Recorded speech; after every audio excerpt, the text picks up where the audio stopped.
Hello and welcome everyone the online गुरु के Rajasthan exams को समर्पित चैनल द ऑनलाइन गुरु राजस्थान में मैं सुनील शर्मा आप सभी का स्वागत करता हूं। आज के इस सेशन में राजस्थान सुजस के अप्रैल 2022 के एडिशन को समराइज करना स्टार्ट करेंगे। ये हमारा पार्ट नंबर 1 होगा एंड पार्ट नंबर 2 भी आपको हमारे चैनल पे मिल जाएंगे। ऐसे ही रेगुलर सेशंस हम आपके लिए अपलोड करते हैं, तो इन सभी को देखने के लिए चैनल को सब्सक्राइब कर बेल आइकन प्रेस करना मत भूलिएगा। तो चलिए शुरू करते हैं। चलिए तो स्टार्ट करते हैं मैगजीन को देखना। यहाँ पे ये जो मैगजीन है अभी रिसेंटली 20 अप्रैल 2022 के टाइम पीरियड पे रिलीज़ की गई है।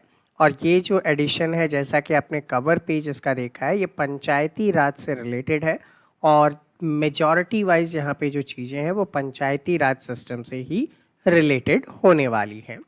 तो आपसे सेशन के स्टार्टिंग में ही एक क्वेश्चन पूछूंगा, पंचायती राज दिवस जो है वो कब सेलिब्रेट किया जाता है, वो आप नीचे कमेंट सेक्शन में कमेंट करके बताइए। अब देखिए यहाँ पे राजस्थान की कला और संस्कृति से रिलेटेड एक पार्ट है जिस पे क्वेश्चन बनाया जा सकता है। जैसा कि आप देख रहे थे, यहाँ पे गणगौर की सवारी का जो दृश्य है वो दिखाया गया था। तो बताया जा रहा है कि जयपुर के गणगौरी दरवाजे से गणगौर माता की जो सवारी है वो यहाँ पे निकलती है, ठीक है। और उसके लिए झरोखे वगैरह से दर्शन है, बंदूकधारी सैनिक वगैरह हैं, गार्ड ऑफ ऑनर देते हैं, नाहरगढ़ से तोपों के साथ सलामी दी जाती है, एट्सेट्रा एट्सेट्रा। ये सारी चीज़ें जो है यहाँ पे की जाती है और ये राजस्थान की कला संस्कृति को विशेष रूप से यहाँ पे दर्शाया गया है। और कला संस्कृति में आपसे कई बार गणगौर के ऊपर क्वेश्चन भी पूछ लिए जाते हैं। अब जैसा कि ये जो सेशन था ये स्पेसिफिक था आपके पंचायती राज से रिलेटेड, तो देखिए जो प्रथम प्रधानमंत्री थे कौन, पंडित जवाहरलाल नेहरू जी ने, इन्होंने क्या किया था, राजस्थान के नागौर जिले के बगधरी गांव के अंदर ही 2 अक्टूबर 1959 को पंचायती राज व्यवस्था का आगाज किया था। 24 अप्रैल 1993 को पंचायती राज संस्था को प्रशासन के तृतीय स्तर के रूप में संवैधानिक दर्जा भी दे दिया गया और उसी से आप लोग क्या करते हैं, 24 अप्रैल को राष्ट्रीय पंचायती राज दिवस के रूप में मनाते हैं। तो देखिए यहाँ पे 2 क्वेश्चन बन सकते हैं। पहला, पंचायती राज सिस्टम कहाँ से स्टार्ट किया गया था, कहाँ आपको देखने को मिलता है, तो राजस्थान के नागौर जिले के बगधरी गांव में इसकी स्टार्टिंग की गई थी। कब की गई थी, तो 2 अक्टूबर 1959 को की गई थी, दूसरा प्रश्न। तीसरा प्रश्न, संवैधानिक दर्जा कब मिला, तो 24 अप्रैल 1993 को मिला। और चौथा क्वेश्चन यहाँ पे ये भी बन सकता है कि पंचायती राज दिवस जो है वो कब सेलिब्रेट किया जाता है। तो इसी टाइप से जो इम्पॉर्टेंट लाइन्स हैं वो मैंने ऑलरेडी आपके लिए यहाँ पे मेंशन किए हुए हैं जिनसे क्वेश्चंस बनते हैं, तो वो आप करते हुए चलेंगे और ऐसे ही क्वेश्चन बनाते हुए चलेंगे तो आपके जो भी अपकमिंग एग्ज़ाम्स हैं उनमें आपको हेल्प ज़रूर मिलने वाली है। अब ऐसे ही एक इम्पॉर्टेंट फैक्ट आ जाता है छोटे एग्ज़ाम्स के लिए, जहाँ पे मंत्री और उनका जो पद है उससे रिलेटेड सुमेलित करने के प्रश्न आते हैं। वहाँ पे आप बोल सकते हैं कि जलदाय मंत्री कौन है, तो डॉक्टर महेश जोशी जी जो हैं वो जलदाय मंत्री के रूप में राजस्थान में पदभार ग्रहण किए हुए हैं। नेक्स्ट थिंग, परिवहन, जल परिवहन से रिलेटेड योजनाओं में 11,580 लाख रुपए यहाँ पे मंजूर किए गए हैं। ये जो होगा वो शहरी और ग्रामीण क्षेत्रों के अंदर टैंकरों के माध्यम से जल परिवहन योजना के लिए किए गए हैं। तो अब यहाँ पे इतना ज़्यादा इम्पोर्टेंट नहीं होता कि जल परिवहन के लिए कितने रुपए और किस फील्ड में यहाँ पे दिए गए हैं, तो वो इतना ज़्यादा इम्पोर्टेंट नहीं है। अब यहाँ पे इम्पॉर्टेंट जो बनता है कि ये जल परिवहन कितने जिलों में किया जाएगा, ठीक है, कौन कौन से ज़िले इसमें शामिल हैं, ये एक अच्छा प्रश्न बनाते हैं, ठीक है। तो 10 ज़िले कौन कौन से हैं, चूरू, बाड़मेर, बीकानेर, जालौर, जैसलमेर, पाली, सिरोही, जोधपुर, नागौर, डूंगरपुर में अकाल से प्रभावित जो क्षेत्र है जहाँ पे सूखा होता है उन जगहों पे क्या किया जाएगा, वहाँ पे वाटर अवेलेबल किया जाएगा। तो ये इम्पॉर्टेंट हो जाएगा कि इन विशिष्ट अकाल पीड़ित स्थानों के अंदर आप जल की उपलब्धता जो है वो करेंगे। शहरी क्षेत्र के लिए 2,911 लाख रुपए, जबकि ग्रामीण के लिए 8,669.3 लाख रुपए स्वीकृत किए गए। अब इतना इम्पॉर्टेंट क्वेश्चन कहीं भी नहीं बनेगा कि भाई एक एक ज़िले के लिए कितने रुपए आवंटित किए गए, ऐसा तो अगर आप याद करने बैठ जाओ तो आपके पास भंडारा होगा लेकिन क्वेश्चन नहीं बनेंगे। तो इन चीज़ों को हम लोग छोड़ते हुए चलेंगे, ठीक है। अब और इम्पॉर्टेंट क्या क्या आ सकता है कि जितने भी वाटर प्लांट होते हैं, वाटर प्लांट में क्या किया जाता है, जैसे आप अभी तक ये जो इमेजेस देख रहे थे, ठीक है, ये क्या थे, वाटर ट्रीटमेंट प्लांट है। यहाँ पे जो प्लांट है वो बांसवाड़ा का आपको दिखाया गया है, ठीक। इसी प्रकार के अलग अलग जगहों पे ये प्लांट होते हैं। इनका मेन काम क्या होता है, तो वाटर को क्लोरीनेशन और डिसइंफेक्शन करना, ठीक है। अब पानी के अंदर जो जलीय जंतु वगैरह है तो कीटाणु वगैरह आ ही सकते हैं, तो उन कीटाणुओं को ख़त्म करना, क्लोरीन उसमें मिलाना ताकि वाटर जो है वो शुद्ध हो जाए, और इसी अनुसार जो वाटर डिस्ट्रीब्यूशन सिस्टम के नॉर्म्स है उन नॉर्म्स की पालना करते हुए आपको इजीली पोर्टेबल ड्रिंकिंग वाटर यानी कि पीने योग्य जो जल है वो उपलब्ध करवाए जा सके। तो ऐसे काम यहाँ पे किए जाते हैं। इनमें इम्पॉर्टेंट डिसइंफेक्शन और क्लोरीनेशन का काम सबसे ज़्यादा इम्पॉर्टेंट है। कई बार आपने देखा होगा कि जब आपके घर पे नलों से पानी आता है तो उसमें आपने देखा है कई बार कड़वा सा एक स्मेल आपको देखने को मिलती है। तो अगर क्लोरीनेशन की मात्रा थोड़ी सी ज़्यादा हो जाती है ऐसे में तो आपको ऐसा देखने को मिल जाता है, ठीक है। और इसकी मॉनिटरिंग किनके हवाले की गई है, तो जिला कलेक्टर के हवाले की गई है। ये राज्य स्तरीय केंद्रीय नियंत्रण कक्ष का नंबर है। ये एग्ज़ाम के लिए इम्पॉर्टेंट नहीं है, लेकिन हाँ अगर आपके क्षेत्र विशेष में वाटर क्राइसिस है तो आप इन नंबरों का उपयोग ज़रूर करें, क्योंकि एक जागरूक नागरिक हैं आप, तो इनका उपयोग करना आपके लिए बनता है। इम्पॉर्टेंट प्रश्न, 116 मीटर ऊंचे आईपीडी टावर और हृदय रोग संस्थान राजस्थान में स्टैब्लिश किया गया जाएगा। इसकी नींव रखी जा चुकी है और इसी का एक प्रोटोटाइप आप यहाँ पे देख रहे हैं। ये जस्ट दिखाने के लिए है कि इस टाइप का ये भवन आपको दिखाई देगा, ठीक है। अब इम्पॉर्टेंट क्या है, चिरंजीवी स्वास्थ्य बीमा योजना जो थे उसमें पहले 5 लाख रुपए का कवर किया जाता था, अब 10 लाख रुपए का कवर आपको दिया जाएगा। ये एक अपडेट आप कर लीजिएगा आपके पुराने नोट्स के अंदर। सेकेंड थिंग आपको ये याद रखना है कि 1 अप्रैल से ओपीडी और आईपीडी सुविधाएं निःशुल्क हो चुकी है। इसका मतलब क्या है, अगर आप किसी भी गवर्नमेंट हॉस्पिटल में इलाज के लिए जाते हैं तो वहाँ पे 10 रुपीज़ का आपको एक पर्ची कटवानी पड़ती थी, अब 1 अप्रैल से वो भी फ्री है। इसके लिए बस आपको एक आधार कार्ड की ज़रूरत है। आप आधार कार्ड के थ्रू अपना रजिस्ट्रेशन करवा के निःशुल्क रूप में ये पर्ची ले सकते हैं। इसी में स्वास्थ्य सुविधाओं को और बढ़ाने के लिए अगर हम लोग बात करें तो यहाँ पे क्या किया गया, सवाई मानसिंह अस्पताल यानी कि एसएमएस हॉस्पिटल के रूप में आप जिसे जानते हैं, वहाँ पे 588 करोड़ की लागत से एक आईपीडी, ठीक है। आईपीडी क्या होता है, देखो 2 चीज़ें हैं, एक तो है ओपीडी और एक होता है आईपीडी। ओपीडी जो होता है वो बाहर के जो रोगी होते हैं उनके लिए होता है, और आईपीडी होता है जो वहाँ एडमिट है रोगी उनके लिए। तो एडमिट रोगियों के लिए आईपीडी टावर हृदय रोग संस्थान का निर्माण यहाँ पे करवाया जाएगा, और इसके लिए अशोक गहलोत द्वारा अप्रैल माह के प्रथम सप्ताह में क्या किया गया है, शिलान्यास किया जा चुका है। तो ये आपको याद रखना है। इसके लिए बजट एलोकेशन 588 करोड़ रुपीज़। कितना ऊंचा होगा, 116 मीटर ऊंचा होगा। यहाँ पे हेलीपैड की व्यवस्था भी होगी, चूँकि आपको पता है हार्ट ट्रांसप्लांट जैसे जो विशिष्ट कार्य होते हैं वहाँ पे हार्ट को टाइम पे पहुँचाना बहुत इम्पॉर्टेंट होता है, और इसमें हेलीपैड तो बहुत ज़्यादा मस्ट है, तो इसका उपयोग यहाँ पे किया जाएगा। सुपर स्पेशलिटी वगैरह है, ये काम आपको देखने को मिलेगा, और टारगेट 32 माह के अंदर ये बनकर तैयार हो जाएगा। नेक्स्ट, इसी के बारे में विशिष्ट लोगों का क्या क्या कहना था वो यहाँ पे चीज़ें आपको देखने को मिल रही हैं। इसी के अंदर क्या किया जाएगा, एक मेडिकोज मेमोरियल बनाया जाएगा। अब मेडिकोज मेमोरियल कहाँ बनाया जाएगा, ये क्वेश्चन पूछा जा सकता है आपसे। तो याद रखेंगे कि एसएमएस हॉस्पिटल के इसी टावर के अंदर बनाया जाएगा। किनके लिए बनाया जाएगा, तो ऐसे जो डॉक्टर और नर्सिंग स्टाफ थे जिनकी डेथ कोविड के टाइम पीरियड पे लोगों की सेवा करते हुए गई थी, और जिनकी जान गई थी, जिनकी डेथ हुई थी, उन लोगों को श्रद्धांजलि देने के लिए यहाँ पे एक टावर बनाया जाएगा। नेक्स्ट न्यूज़ के रूप में आप यहाँ पे देखेंगे तो ये हालांकि बजट में भी मैंने कवर कर दिया था। यहाँ पे न्यूज़ ये थी कि किसानों को दुग्ध उत्पादकों की आय को वृद्धि करने के लिए दुग्ध उत्पादक संबल योजना जो है वो बहुत पहले स्टार्ट की गई थी। इसमें मोटा मोटा आपको ये याद रखना है कि पहले प्रति लीटर 2 रुपये का जो है गवर्नमेंट सब्सिडी देती थी उन पशुपालकों को, जो जानवर कैटल फीड वगैरह को रखते हैं, उनको ये सुविधा दी जाती थी। अब क्या किया गया है, इनकी जो राशि है वो बढ़ा के कितनी कर दी गई है, 5 रुपये प्रति लीटर की जा चुकी है, जिससे जो गरीब किसान है उन लोगों को और थोड़ा सा यहाँ पे बेनिफिट मिल जाएगा। तो दुग्ध उत्पादक संबल योजना में कितने, 5 रुपये का अनुदान गवर्नमेंट दे रही है। दिव्यांगों से रिलेटेड जामडोली में बाबा आमटे के नाम पर विश्वविद्यालय स्थापित करेंगे, ठीक है।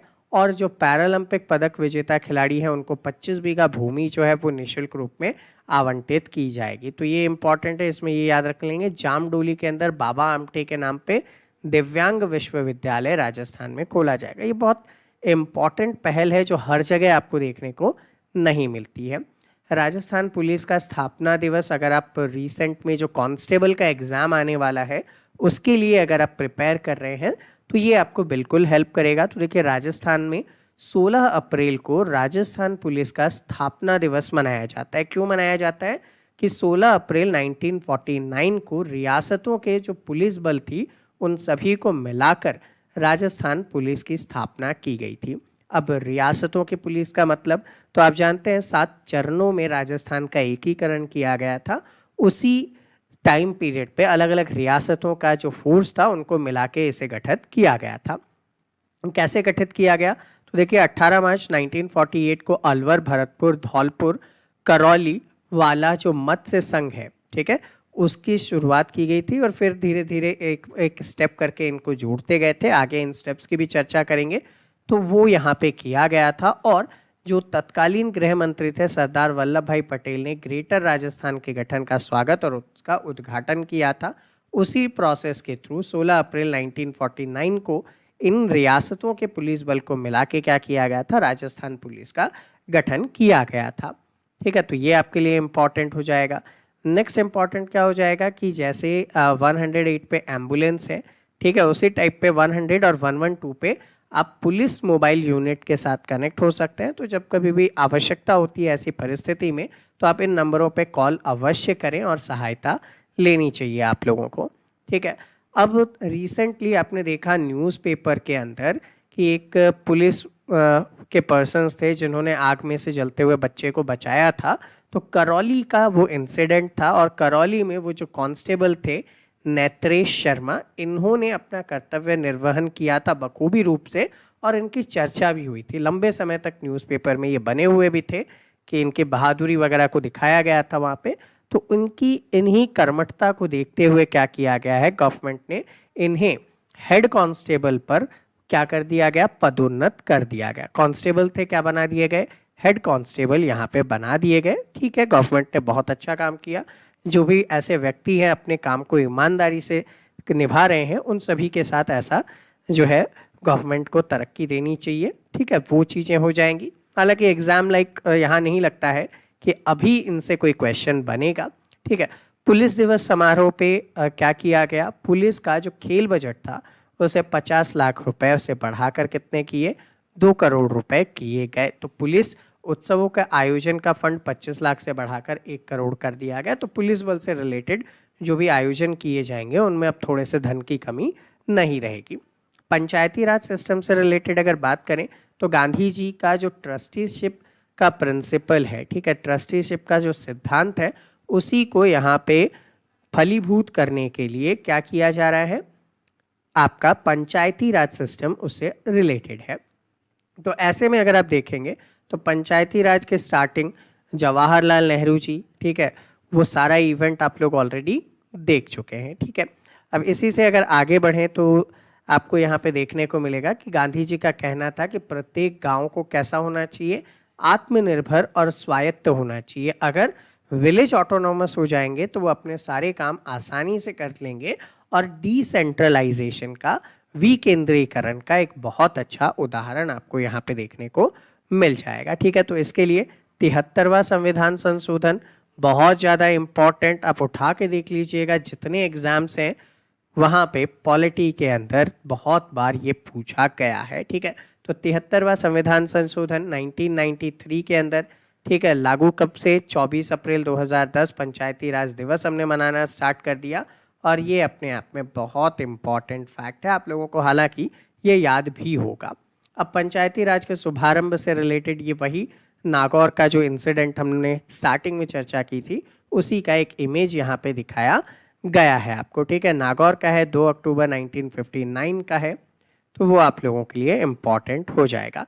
अब पंचायती राज और ग्रामीण विकास मंत्री कौन है, तो रमेश चंद्र मीना जी हैं। इनको भी आप याद रखेंगे क्योंकि कई बार एग्जाम्स में यही होता है कि जो विशिष्ट मंत्रीगण हैं उनके पद और उनके नाम को मैच करने को दे दिया जाता है, तो वैसे में आप आसानी से कर सकेंगे। तो 73वां संविधान संशोधन के तहत राज्य में पंचायती राज संस्था सुदृढ़ करने के लिए त्रिस्तरीय व्यवस्था, ठीक है, के लिए पंचायती राज अधिनियम 94 में लागू किया गया था। और उसके आगे के जो 11वीं अनुसूची में कितने विषय हैं, 29 विषय हैं।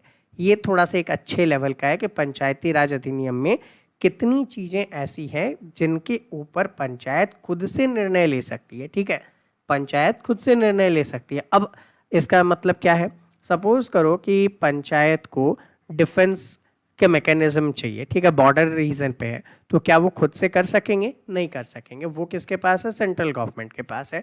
क्या वहाँ पे सड़कें बनाना, ठीक है, क्या वहाँ पे नालियाँ बनाना, क्या वहाँ पे जलापूर्ति करना, क्या पंचायत खुद कर पाएंगे? तो आप कहेंगे हाँ, क्योंकि ये चीज़ें उनके विषयों में वर्णित है।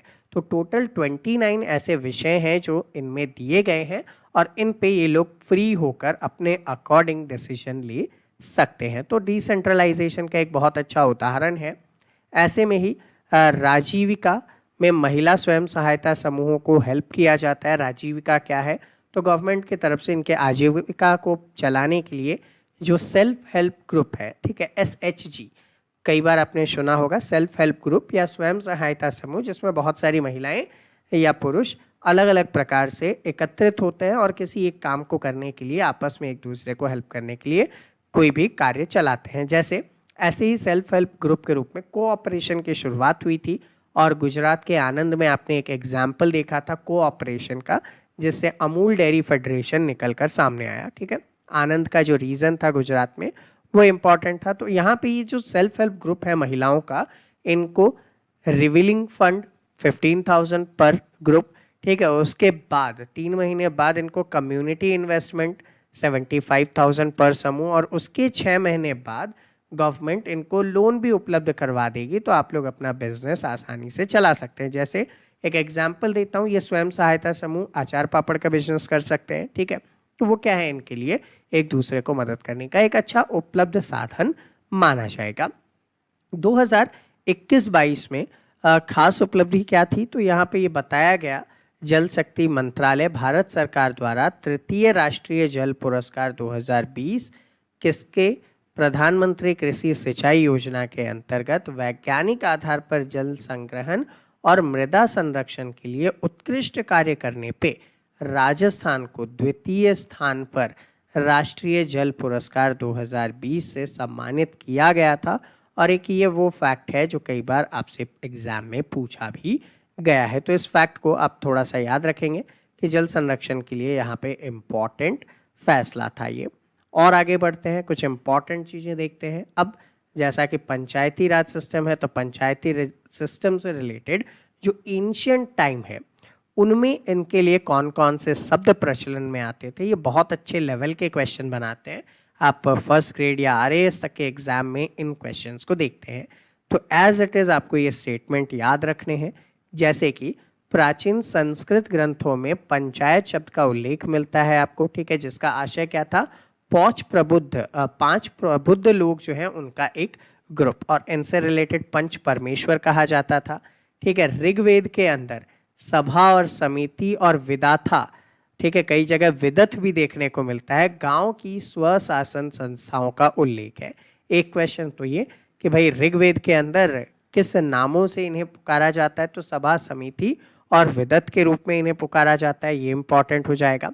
वैदिक काल में गांव प्रशासन की बुनियादी इकाई थी, तो उस टाइम पे बेसिक इकाई कौन थी वैदिक काल में, तो गांव जो था वो इसका बेसिक फंडामेंटल यूनिट के रूप में जाना जाता था। जैसे अभी क्या है, ग्राम सभा है, ठीक है, गांव के अंदर जो लोग हैं उनकी ग्राम सभा, वहां पे मिलके ये लोग डिसीजन ले पाते हैं।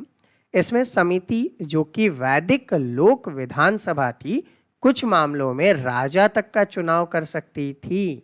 कई बार आरएएस के एग्जाम में इनमें से सत्य और असत्य कथन को छांटने वाली बात में ये स्टेटमेंट बड़ा ही कंफ्यूजिंग हो जाता है कि क्या राजा तक को चुनने का अधिकार था इनके पास। तो हाँ, कई मामलों में आपको देखने को मिला है कि ये लोग राजा के भी चुनाव कर सकते थे। ठीक है,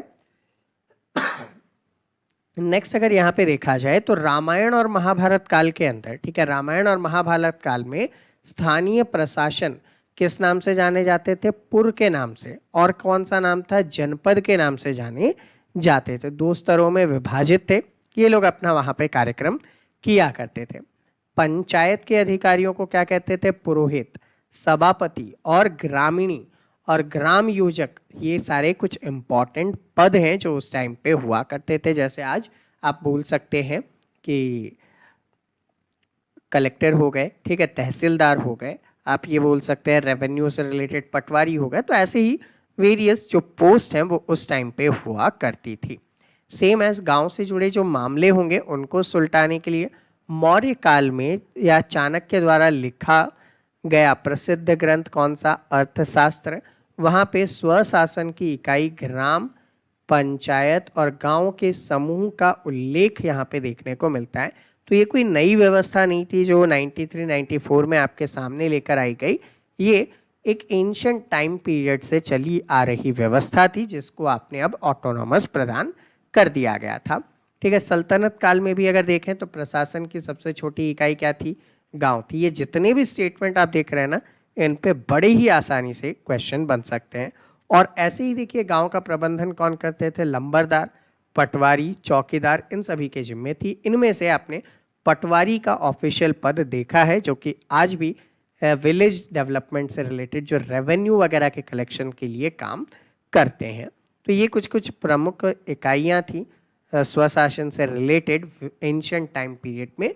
ये आप लोगों को आसानी से पता होनी चाहिए। ब्रिटिश काल में क्या था?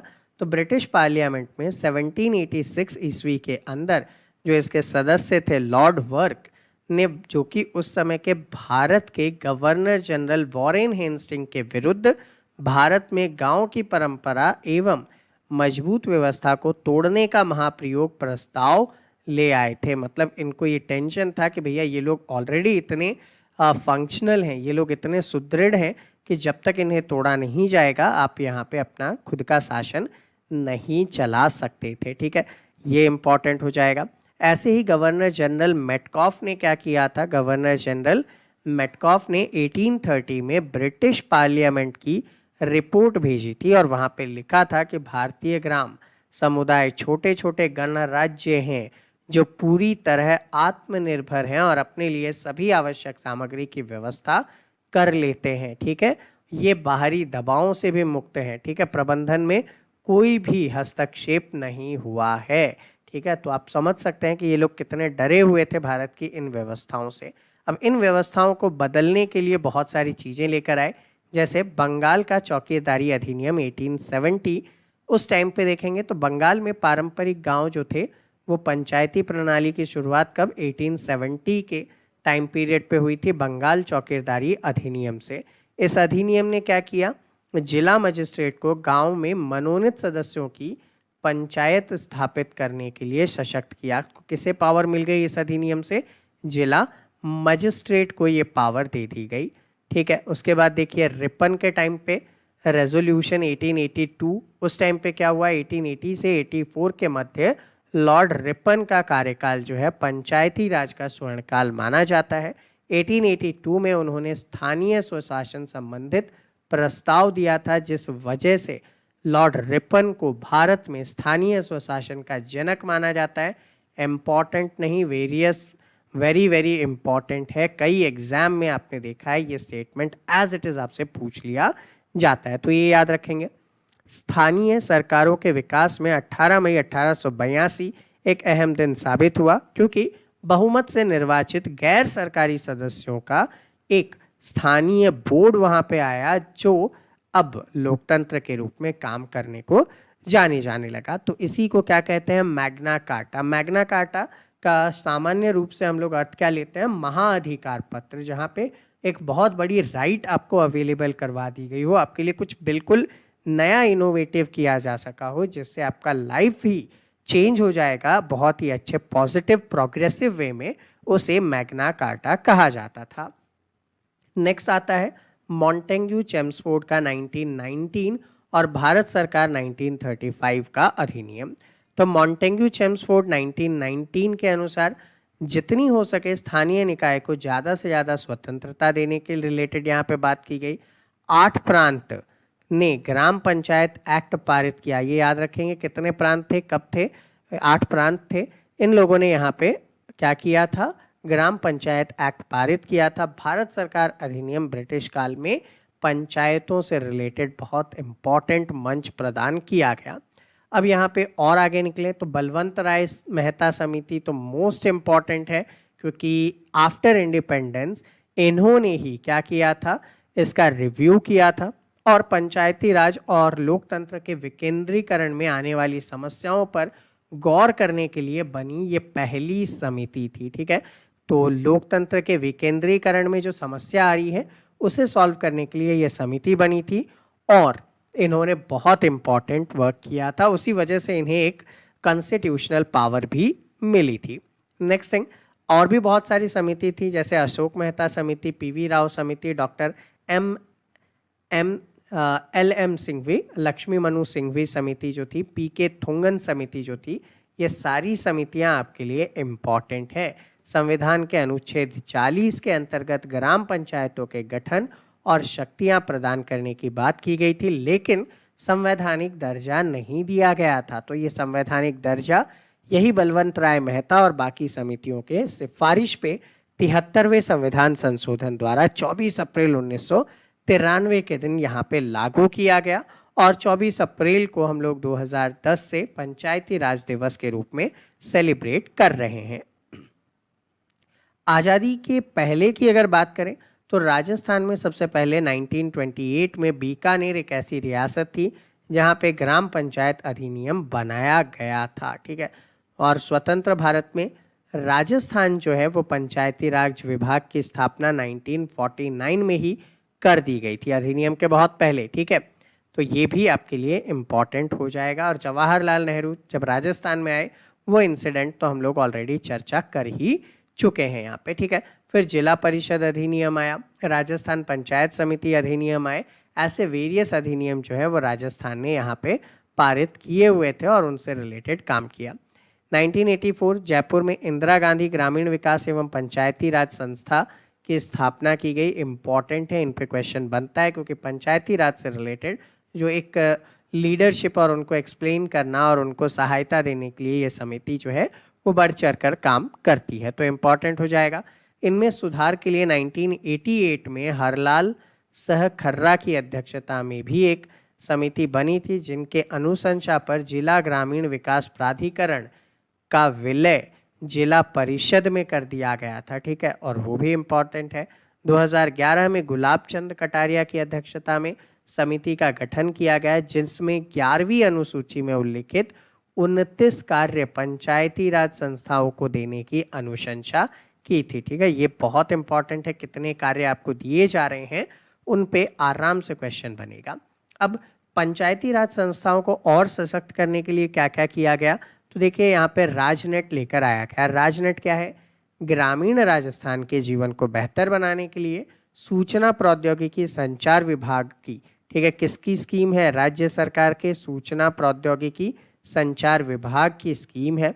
क्या करेंगे इसके थ्रू? तो इसके थ्रू राजीव गांधी सेवा केंद्रों पर कनेक्शन उपलब्ध करवाए जाएंगे। अब कनेक्शन होगा तो आप e Mitra plus, IP telephone, wifi, SCADA वगैरह की सुविधाओं को ले पाएंगे।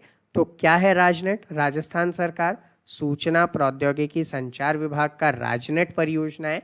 इसके तहत ग्राम पंचायत में क्या किए गए कि भारत निर्माण से रिलेटेड जो राजीव गांधी सेवा केंद्र है वहाँ पे राजनेट कनेक्शन से जोड़ा गया ताकि बाकी सुविधाएं दी जा सके। सेम एज यहाँ पे देखेंगे राज वाईफाई क्या है? ये भी राजस्थान सरकार सूचना प्रौद्योगिकी में सुधार करने के लिए ग्राम पंचायत और विभिन्न सरकारी भवनों में सार्वजनिक स्थानों पर क्या उपलब्ध करवाया जाए? वाईफाई नेटवर्क उपलब्ध करवाया जाए ताकि वो लोग अपने कार्यक्रमों को आसानी से कर सकें।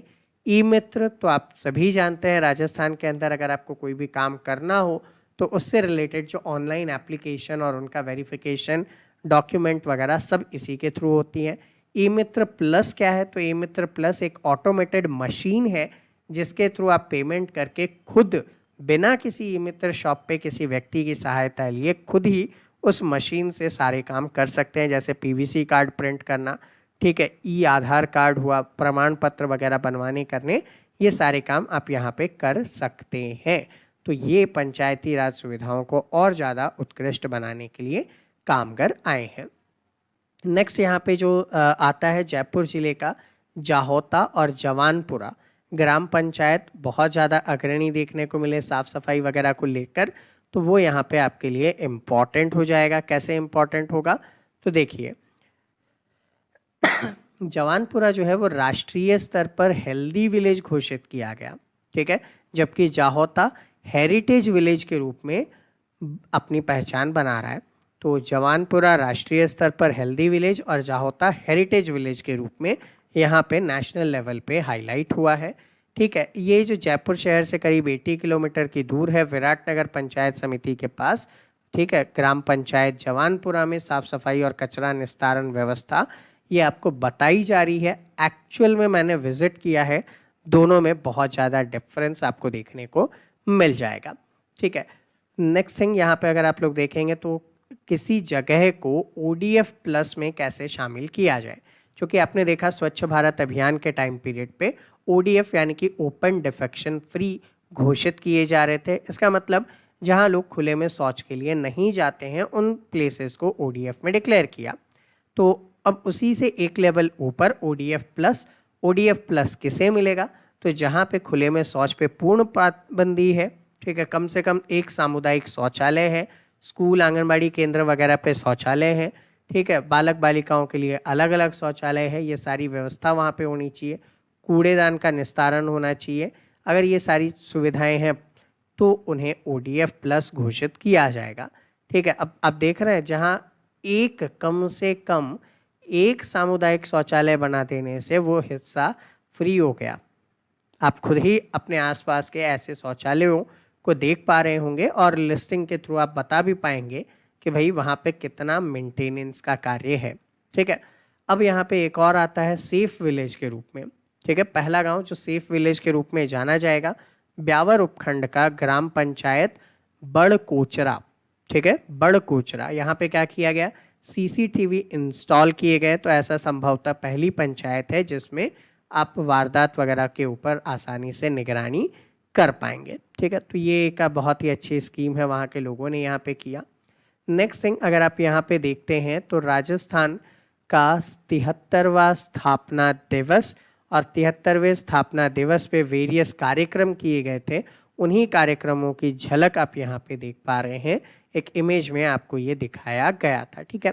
अब आ चुके हैं हम लगभग पेज नंबर 31 पे, जो कि इस मैगजीन का। तो स्टूडेंट ये था हमारा आज का सेशन। आई होप आप सभी को इजीली समझ में आया हो। फिर भी अगर कोई डाउट या कोई क्वेरी है तो नीचे कमेंट सेक्शन में कमेंट करके बताइएगा। विदिन 24 आवर्स आपके सभी डाउट एंड क्वेरीज को सॉल्व किया जाएगा।